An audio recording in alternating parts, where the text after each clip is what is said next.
Happy Victory Monday, Steelers Nation. I'm your host, Jack Sperry, and this is Steelers Talk. Today, we've got Overreaction Monday after the Steelers took down the Cleveland Browns yesterday at Acrisure Stadium. So before we get into the overreactions here, guys, make sure you click that thumbs up icon to help us celebrate our 4-1 start to the season here on Steelers Talk. It is a fantastic start to the year, and then hopefully in just a few days' time when we play the Cincinnati Bengals on Thursday Night Football, we can celebrate a 5-1 start as well. So make sure you click that thumbs up icon if you're happy the Steelers have gotten off to the start that they have.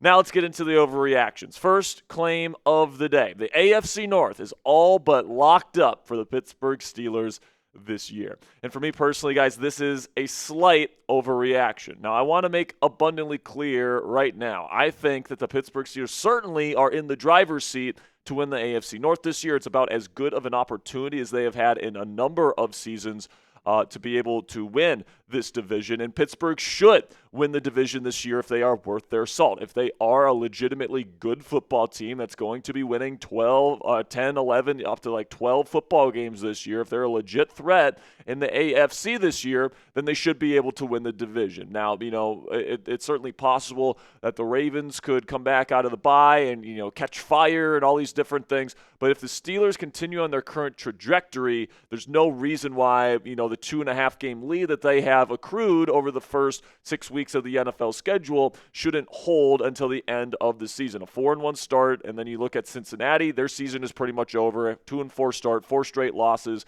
Don't see that losing streak really ending anytime soon. They got terrible defense, and they can't really move the ball on offense either. And the Ravens are 1-5, but I think we all agree they can be dangerous when they come out of that bye week and Lamar Jackson gets back. And then the Cleveland Browns, I think their record is probably even a little bit worse than how good that team actually is. They can run the football a little bit. They got a really good defense, and I think that the Cleveland Browns might get up to 4 to 6, maybe 7 wins this year. Depending on how their quarterback play goes the rest of the season, all that stuff. But I don't think anybody sees Cleveland as a legit threat to make the playoffs after a 1-5 start. But like I said, guys, it's certainly a fair warning that Baltimore, even after a 1-5 start, could be back to be playing really good football after the bye week. I thought their defense actually played pretty darn well yesterday versus the Los Angeles Rams and Matthew Stafford, and that is a legit NFL offense led by Sean McVay and Matthew Stafford and Puka Nacua and Devontae Adams, and that defense, getting a couple of their starters back, actually played a pretty decent game, holding the Rams to under 20 points. So if you can get Lamar Jackson back and that defense can continue to play the way that it did yesterday, and Lamar gets back to playing MVP caliber football, Derrick Henry starts protecting the football again, it's not out of the question that the Baltimore Ravens could really go on a run here, specifically on this 6-game stretch when they get back from the bye in Week 8. All right, I would say all 6 of these games right here are more than winnable. All right, now, they can't allow any leaks to crack through, right? I would say after a 1-5 start, if they want to win the division and make the playoffs this year in the AFC, they're going to have to really win most, if not all, the games that they should win down the stretch. But it's very possible, guys, that after this 6-game stretch, I think that they should be favored in all 6 of these ball games, and as long as they don't give any games away to any of those opponents, Baltimore could very realistically be sitting at 7-5, a little bit over 500 when this team plays the Pittsburgh Steelers in Week 14. All right, so the Steelers cannot put their foot off the gas pedal, and everything that we have heard from the people in the Steelers locker room tells me that that is exactly the mentality that this team has, which is a very good thing. And I think that this team will remain extremely focused as the Steelers season goes on. And like I said, guys, I think that they will keep that foot on the gas pedal as the season goes on. And I think that this team understands, because a lot of these players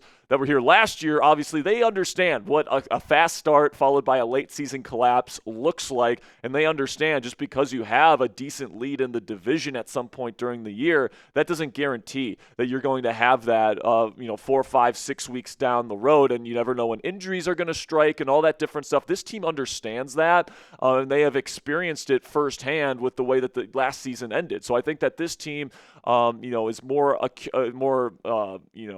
aware of the consequences of kind of putting your foot off the gas pedal, especially with a team as talented as the Baltimore Ravens coming out of that bye week is going to be. So I think that the Steelers will remain focused. serious, but they definitely need to do that, and they need to continue to stack victories if they're going to lock up the AFC North this year. Now, the second claim on Overreaction Monday here is that the Steelers could realistically be the number 1 seed in the AFC at the end of the season this year. What I'll say here, guys, is that this is cautiously not an overreaction. I think the Steelers do have at least, it's a more than 0% chance that the Pittsburgh Steelers could be the number 1 seed in the AFC this year. And, you tell me at home, who in the AFC right now is definitely better than the Pittsburgh Steelers? Is it the 3-3 Kansas City Chiefs? I mean, maybe they're about to get Rashee Rice back. Their defense is certainly doing some good things right now. Mahomes is playing really good football. You can maybe make an argument for Kansas City, but Buffalo has a big issue on defense right now. Lots of different. Denver doesn't have a great offense right now. Los Angeles has a lot of injuries. Indianapolis has Daniel Jones at quarterback. Like there's really not a lot of truly great AFC teams right now, and the Pittsburgh Steelers have a lot of stuff going for them right now. And it's not like the Steelers are like a world-beating 17-0, 16-1 type of football team or anything like that. But the offense definitely creates matchup problems with the amount of size that they can play with. They can run the football effectively. They had over 100 yards rushing yesterday versus the Cleveland Browns. And if you can run for 100 yards on Cleveland, you can run for 100 yards on anybody. The front seven on defense is winning both phases. Against the run, they haven't really allowed anything on the ground over the last 3 games. And then also they're getting after quarterbacks. I mean, 20 of the 25 pressures that the Steelers had yesterday versus Cleveland came within 2.5 seconds. So that's quick pressure on 20 offensive snaps for the passing game for the Cleveland Browns, which is just a terrific ratio for the Pittsburgh Steelers, getting that quick pressure on quarterbacks. Then also, when it comes to the turnover kind of differential, the Steelers are an offense that doesn't give the football away, and the defense does take the ball away. And even yesterday, when they had 0 turnovers, how many opportunities did they have to turn the football over, and how much disruption were they creating? So this is a team, guys, that can win the line of scrimmage on both sides of the football, and they can win the turnover battle on both sides of the football. And listen, man, that's the profile of a team that can beat any team that they play in the National Football League on any given Sunday. And because of that, the Pittsburgh Steelers are one of the teams in this league that nobody wants to play right now. And because of that, I can't rule out the possibility of the Pittsburgh Steelers being the number 1 seed. Will I say that they're the favorite to be the number 1 seed? Not necessarily. I mean, I think Kansas City is probably going to get on a run here. Buffalo is still going to stack wins, all these different things. But I think the Pittsburgh Steelers are definitely in that conversation among the best teams in the AFC right now, especially with the way that they have played on both sides of the football over their last 2 football games. Now, I get it. Minnesota and Cleveland, not the highest level of competition. This team is going to have to prove it when they play Green Bay, when they play Indianapolis, when they play Buffalo, when they play Detroit, all right, when Baltimore gets healthy and they play them later in the season. They're going to have to prove it against these higher level teams later down the road. But with the way the Steelers are playing right now, I think that this is certainly a team that can stick with anybody in the National Football League. So what say you guys? Let me know down there in the comment section. Does Pittsburgh have any shot, even a 1% chance at the number 1 seed this year? Give me a yes or a no down there in the comment section. This will be the pinned comment on today's show. So in just a second here, I'm going to tell you about our sponsor today at PrizePicks. And while I tell you about our sponsor today, simply give me a yes or a no down there in the comment section. And with that, I've word from our sponsor today at PrizePicks. And you and I, we both make decisions every single day, but on PrizePicks, being right with your decisions can actually get you paid. Don't miss any of the excitement this season on PrizePicks, where it's good to be right. Football season is finally here, and you better believe I'll be getting my PrizePicks lineups in all season long. PrizePicks is simple to play. You just pick more than or less than on 2 to 6 player stat projections, and if you get your picks right, you could cash in. PrizePicks also puts their users first, so all withdrawals are fast, safe, and secure. PrizePicks also offers Venmo, Apple Pay, MasterCard, and more for quick and easy deposits into your account this football season. A new feature from PrizePicks that they have added this season that I absolutely love is injury reboots. If one of your players leaves the game in the first half and does not return, PrizePicks will not count that as a loss. So for tonight's Monday Night Football action, I'm taking the more on rush attempts for Bijan Robinson, the less on receiving yards for Keon Coleman, the more on interceptions for Caleb Williams, and the more on touchdowns for Ja'Cory Krosky-Merritt. So if you guys want to download the app today, use code CLNS to get $50 in lineups after you play your first $5 lineup on the PrizePicks app today. That's code CLNS to get $50 in lineups after you play your first $5 lineup. PrizePicks, it's good to be right. So the claim number 3 that we have here on Overreaction Monday is that the Steelers should be considered a legitimate Super Bowl contender at this point. Now, this kind of goes into kind of our previous claim about potentially being the number 1 seed in the AFC. But once again, I will be cautiously optimistic on this and say that it's not an overreaction. Now, I will say there's a distinction for me between being a title contender and being a title favorite, all right? I wouldn't consider the Steelers a favorite to win the Super Bowl, at least not yet, but I do consider them to be a team that is capable of going on a run in January and putting a string of wins together and, putting together a special run. I mean, Aaron Rodgers has been there and done that. He's not going to be afraid of the big moment. I think he has the most playoff starts out of any starting quarterback in the National Football League right now. I think he's just barely beating out Patrick Mahomes, but not by much. And then you've got a very veteran roster, so nobody's going to be afraid of that big stage. And like we talked about with the number 1 seed thing, they can control the line of scrimmage on both sides of the ball. If they can continue to play that way against higher level teams, that'll be fantastic. And they're also a team that protects the football and also takes the football away. So even though, I think some teams may be a little bit more dynamic than the Pittsburgh Steelers are right now, and I would certainly not give the Steelers like the number 1 odds to win the Super Bowl at this point, I will say that the Steelers are probably within that, 6 to 8 team range where they are a team capable of going on a run in January, and until, maybe they get spanked against some higher level competition and, they start regressing as a team, I'm going to continue to kind of assume and kind of place this team in that discussion because they're playing really high level football over their last 2 football games. Now moving on to our number 4 claim here, guys, which is that when healthy, the Pittsburgh Steelers defense is the best in the entire National Football League right now. And again, I will cautiously say this is not an overreaction, all right? I think that this defense, when healthy, we've seen it over the last 2 weeks, especially when Deshaun Elliott is in there and they can get creative with the blitz looks that they've been unleashing these last 2 games. It's really difficult for opposing quarterbacks because the Steelers' pass rush is getting home so quickly. Again, 20 pressures against Cleveland of under 2.5 seconds. That's extremely fast pressure. Like, if the quarterback's first read is not there, they are at worst getting sacked, and at best they're getting the football away when they're hurried. And, that's going to create turnover opportunities. That's going to create negative plays in the passing game for opposing offenses. And then with the Steelers' front 7 dominating the run game the way that they have over the last 3 weeks, I mean, I just don't know how you can put it any other way. This Steelers defense is getting after it right now, and as long as they stay healthy, I do think that they can be probably the best defense in the National Football League. And like I said, guys, the pass rush is really hitting its stride as well. They got a 3-headed monster at edge rush with TJ Watt, Alex Highsmith, and Nick Herbig, not to mention the guys they have on the interior, and Cam and Derek Harmon and all these guys, Keanu, all these guys that can create disruption as well. And then this group takes the ball away as well. So, not only are you getting negative plays via sacks, via pressures, all that stuff, but that disruption leads to opportunities to take the football away. So, obviously if you can win the turnover battle, most times, more often than not, you're going to be able to win that football game. It doesn't matter who you're playing. So the Steelers have a really good ability to be able to create that disruption and create that chaos, which in my opinion makes this team arguably the best defense in the National Football League, again, when they are healthy.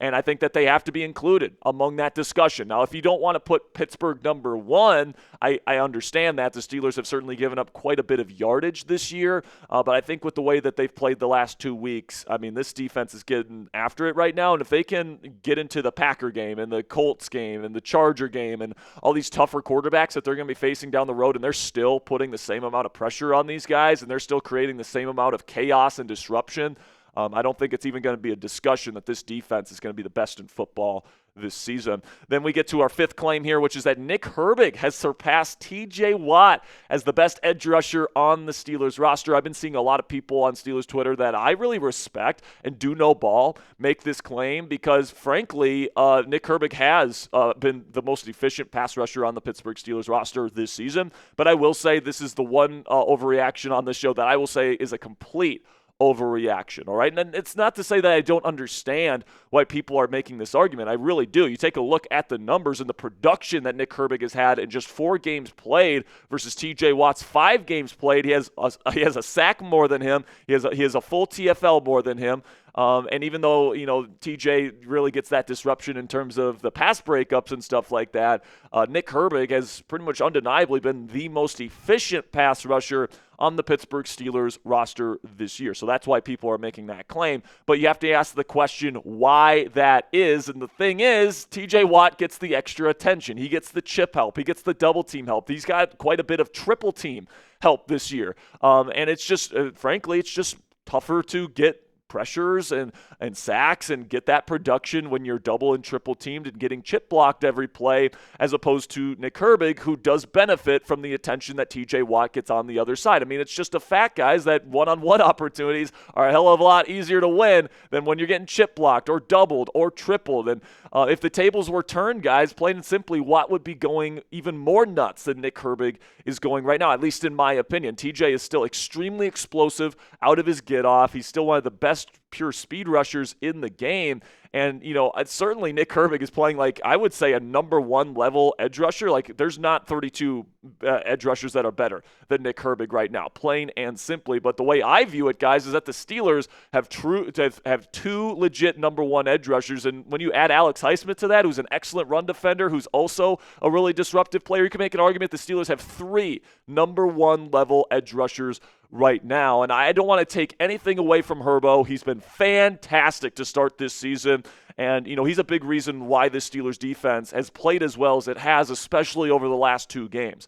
But I think we have to, put things in the numbers into perspective here and understand that, the reason why Herbig is being able to win all these one-on-one opportunities is because he's getting one-on-one opportunities. All right, TJ Watt, if he was getting the same level of opportunities, I think he would still be putting up higher production. And frankly, the production that Watt has put up this year, despite getting doubled and tripled and chipped consistently this season, tells me he's still one of the best pure edge rushers in the National Football League today.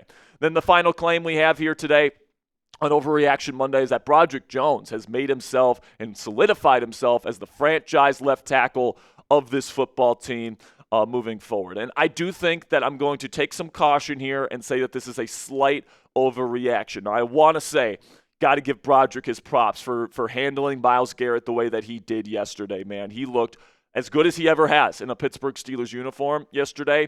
I'm really looking forward to looking at the film more in depth. I watched the broadcast view yesterday at half speed, and I was watching him closely.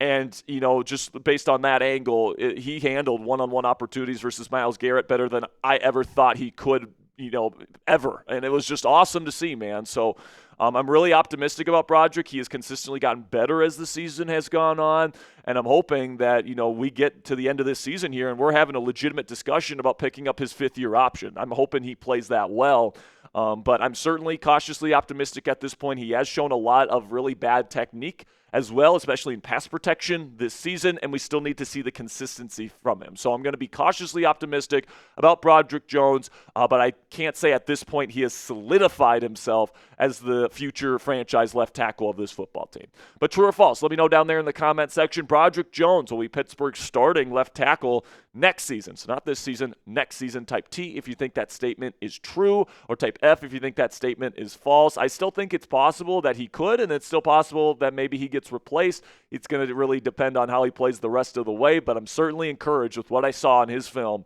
here in Week 6. So later today, I'll have my notes from the All-22. I'm going to be sitting down, going over the All-22 from the Steelers versus Browns game yesterday. Make sure you follow me on Twitter if you haven't already. I'm at Jack_Sperry. Going to be putting out a bunch of my thoughts as I'm going through this game.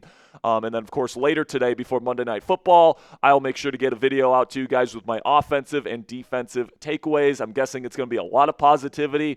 So make sure you guys click that subscribe button if you haven't already for film analysis on every single Steelers game that they play this year. We also put out 2 post-game reaction shows yesterday after the game was over. So if you want some more thoughts on the Steelers versus Browns game, you can check those 2 videos out. I really do appreciate all of your guys' support. And until next time, guys, here we go, Steelers.